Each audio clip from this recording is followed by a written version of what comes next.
ଧର୍ମରାଜ ଯୁଧିଷ୍ଠିର ଚାରି ଭାଇ ଓ ଦ୍ରୌପଦୀଙ୍କୁ ସଙ୍ଗରେ ଘେନି ସ୍ୱର୍ଗପଥରେ ଯାତ୍ରା କଲେ। ବିଦୁର ଯୋଗବଳରେ ପ୍ରଭାସ ତୀର୍ଥରେ ପ୍ରାଣ ଛାଡ଼ିଲେ। ବ୍ରାହ୍ମଣ ସାପ ଯୋଗୁଁ ବିଦୁର ରୂପରେ ଜନ୍ମିଥିବା ଯମ ସାପରୁ ନିସ୍ତାର ପାଇ ପୁଣି ଯମଭୁବନକୁ ଫେରିଗଲେ। ସ୍ୱାମୀମାନଙ୍କୁ ଅନୁସରଣ କରି ଚାଲୁଥିବା ଦ୍ରୌପଦୀ ପଥରେ ପ୍ରାଣ ଛାଡ଼ିଲେ। ସଂସାର ମାୟା ଦୂର କରି ପାଣ୍ଡବମାନେ ଜଗତରୁ ନିସ୍ତରି ଗଲେ। ହସ୍ତିନାରେ ପରୀକ୍ଷିତ ରାଜା ହେଲେ। ବିରାଟଙ୍କ ପୁତ୍ର ଉତ୍ତର କନ୍ୟା ଇରାବତୀଙ୍କୁ ତାଙ୍କ ବିବାହ ଦେଲେ। ସେମାନଙ୍କର ଜନ୍ମେଜୟ ଆଦି 4 ଗୋଟି ପୁଅ ହେଲେ। ରାଜା ପରୀକ୍ଷିତ ଦିଗ୍ବିଜୟରେ ଯିବାବେଳେ ବାଟରେ କଳିଙ୍କୁ ଦେଖିଲେ। ସନ୍ଧ୍ୟାବେଳଟାରେ ରାଜପୋଷାକ ପିନ୍ଧିଥିବା ଜଣେ ଶୂଦ୍ର ରୂପରେ ସେ ଚାଲିଥିଲା। ତା ଆଗରେ ଚାଲୁଥିଲେ 1 ପାଦ ଥିବା ଗୋଟିଏ ଷଣ୍ଢ ଆଉ ଗୋଟିଏ ଗାଈ। କଳି ବଡ଼ ଜୋରରେ ପାଟି କରି ହାତରେ ଧରିଥିବା ମୁଷଳରେ ଷଣ୍ଢର ପାଦଟିକୁ ପିଟିବାରେ ଲାଗିଥିଲା। ଏପରି ଦୃଶ୍ୟରେ ବିଚଳିତ ହୋଇ ରାଜା ତାକୁ ଧରି ଆଣି ବାନ୍ଧି ପକାଇଲେ।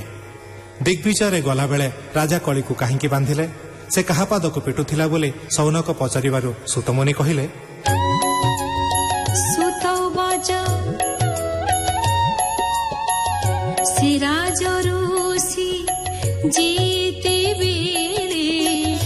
ବସିଲେ ହସ୍ତିନା ମଣ୍ଡଳେ ବିଶେଷ ଅର୍ଜୁନର ନାତି ରାଜାଙ୍କ ମଧ୍ୟରେ ଚକ୍ରବର୍ତ୍ତୀ କଳି ପ୍ରବେଶ କଥା ଶୁଣି ଦିଗ ବିଜୟୀ ନୃପମଣି ତାର ସଙ୍ଗତେ ନୃପବରେ ସମର୍ଥ ନୁହନ୍ତି ସମରେ ଉତ୍ତମ ରଥ ସଜ କରି ରଥେ ଯୋଚିଲା ସଚାରି ଶ୍ୟାମ ତୁରଙ୍ଗ ମନୋଜବ କେ କହୁଅ ଶଙ୍କ ପ୍ରଭାବ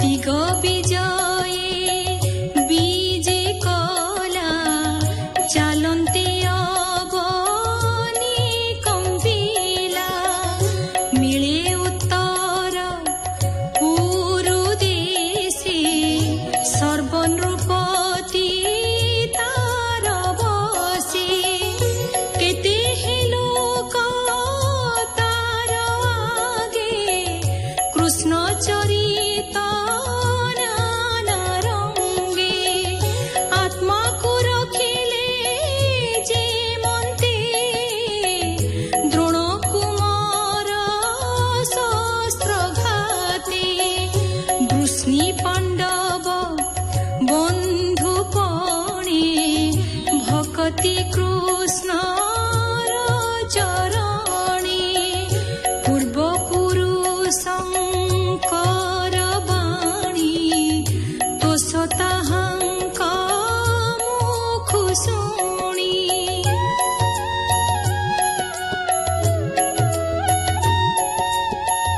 ସନ୍ତୋଷ ହେଲେ ନୃପମଣି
तार बदन चाहि धीरे धर्म पुछई प्रिय भरे भुव सुंदरी सत्य कह तोर विषय मो संदेह बीरस बदन तोहर जे मुख स्वभावे सुंदर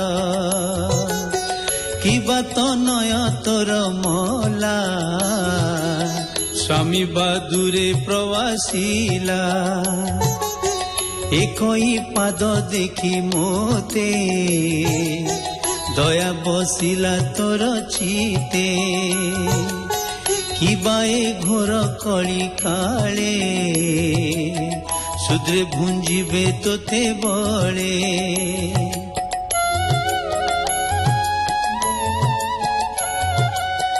किबा पुरुषे निज नारी उपेक्षी पर द्वारा करी किबा तोहर गुरु भार खंडिला कृष्ण अवतार तार चरण तो पर जेने भूषित अलंकार तार चरित गुण लीला किबा तो मन सुमरिला तार विजोगे तो चित चिंता सागरे मोहगत देवे पूजंती तोते भले एबे अवज्ञा किबा कले काल बा तोर शुभ हरि एणु दिशिलु हत सिरी धर्म वृषभ वाक्य शुणी धरणी कहे मने गुणी